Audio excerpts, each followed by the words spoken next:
শীতকাল মানেই খেজুরের গুড়। উফ, কি যে ভালো লাগে খেতে! খেজুরের গুড়ের পায়েস আর পুলি পিঠে। পৌষ মাস তো আসছে, বাঙালির ঘরে ঘরে খেজুরের গুড় তো আসবেই আসবে। শান্তিনিকেতনে এসেছি আর গুড় নিয়ে যাব না তাই কি হয়? ভোরবেলা উঠে তাই চলে গেছিলাম গোয়ালপাড়ায়। গোয়ালপাড়ায় গুড় নিয়ে প্রচুর বিক্রেতা বসে এই সময়। একটু দূর বাদে বাদেই গুড়ের দোকান চোখে পড়ে। তবে আমি গুড়টা কিনি বাইন হলিডের সামনে থেকে। বাইন হলিডে রিসোর্টের একদম বিপরীতে, এই যে বাইন হলিডে রিসোর্ট, এটার একদম বিপরীতে বসে যে গুড় নিয়ে, সেই ভাই আমাদের আগেরবারও গুড় দিয়েছে, আমি দেখিয়েছিলাম, আর এবারও চলে এসেছি তার কাছে। এরা মুর্শিদাবাদ থেকে আসে এবং পুরো শীতকালটা, মানে প্রায় ফেব্রুয়ারির শেষ পর্যন্ত এখানে থাকে। এই ছোট্ট করে একটা ঘর বানায় ইগলুর মতো, চারিদিক থেকে যাতে ঠান্ডা বাতাস না আসে। আর এখানে বসেই খেজুর রস পেড়ে সারা রাত্রির ধরে হাঁড়ি বাঁধা থাকে। তারপরে ভোরবেলা রস নামিয়ে সেই রস জাল দিয়ে গুড় তৈরি করে। এই ভাই আমি গেলেই প্রথমেই জিজ্ঞেস করে, দিদি রস খাবেন না? রস খেতে কার না ভালো লাগে? আর আমাদের কলকাতায় এসব তো পাওয়াই দুষ্কর। আগে আগে কিন্তু এরকম হাঁড়ি করে পাড়ায় পাড়ায় খেজুরের রস বিক্রি হতো, আর বাবা ডেকে ডেকে বলতো, কিরে আয় খাবি না?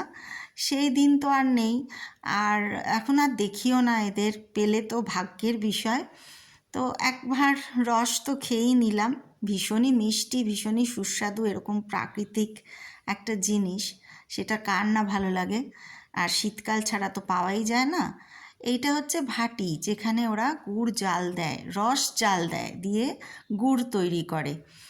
তো সেটাও তোমাদের দেখালাম, আগেরবার এটা দেখানো হয়নি। ভীষণ ভালো লাগছিল দেখতে সব মিলিয়ে, কারণ যারাই বেড়াতে আসছিল, সমস্ত পর্যটকরা যারাই আসেন এখানে এই সময়টায়, গুড় তো অবশ্যই বাড়িতে নিয়ে যান, এখানকার খাঁটি গুড়। আর অনেকে আবার দাঁড়িয়ে থেকে তৈরি করা দেখে তারপরে নিয়ে যান। তো আমার হাতে অত সময় নেই।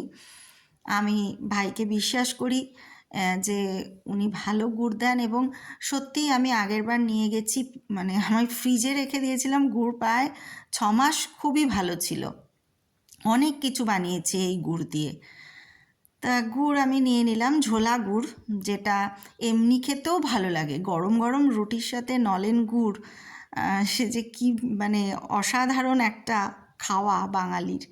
আমরা তো ছোটোবেলায় পড়াশুনো শেষ করে বসে থাকতাম, মা কখন গরম গরম রুটি ভাজবে আর ঝোলা গুড় দিয়ে খাবো, ভীষণই ভালো লাগে। আর এই পাটালি, পাটালি খেতেও খুব ভাল লাগে।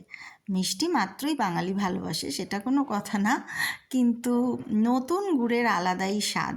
নতুন গুড়ের রসগোল্লা, সন্দেশ, নরম পাকের, কড়া পাকের, কত রকম যে এখন মিষ্টির দোকানে এইসব বানানো হবে নতুন গুড় দিয়ে, তো এগুলো বলাই বাহুল্য, সবাই জানে সে গল্প।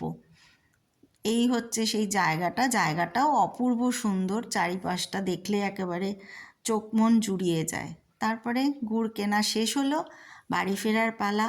বাড়ি ফিরতে ফিরতে কয়েকটা বাড়ি এত সুন্দর লাগলো দেখে, তাই জন্যে তোমাদের দেখাবো বলে ছবি তুলে আনলাম। কয়েকটা বাড়ি এত সুন্দর, এই সবুজের মাঝখানে। কলকাতাতেও সল্টলেকের দিকে গেলে এরকম কিছু বাড়ি দেখা যায়, খুব সুন্দর লাগে দেখতে। তো এই সবুজের মাঝখানে এই বাড়িগুলো আমার বড্ড প্রিয়। এই রাস্তা দিয়ে যখনই আসি, রতনপল্লির দিকে যাই, তো এই বাড়িগুলো খুব ভালো লাগে দেখতে। ইচ্ছে হলো তোমাদেরও আজকে একটু দেখাই।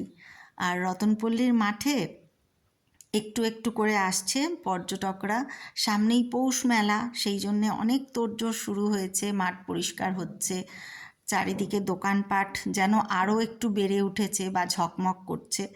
আজকে সন্ধেবেলাও বেরিয়েছিলাম, সেই ভিডিও তোমাদের দেব পরে।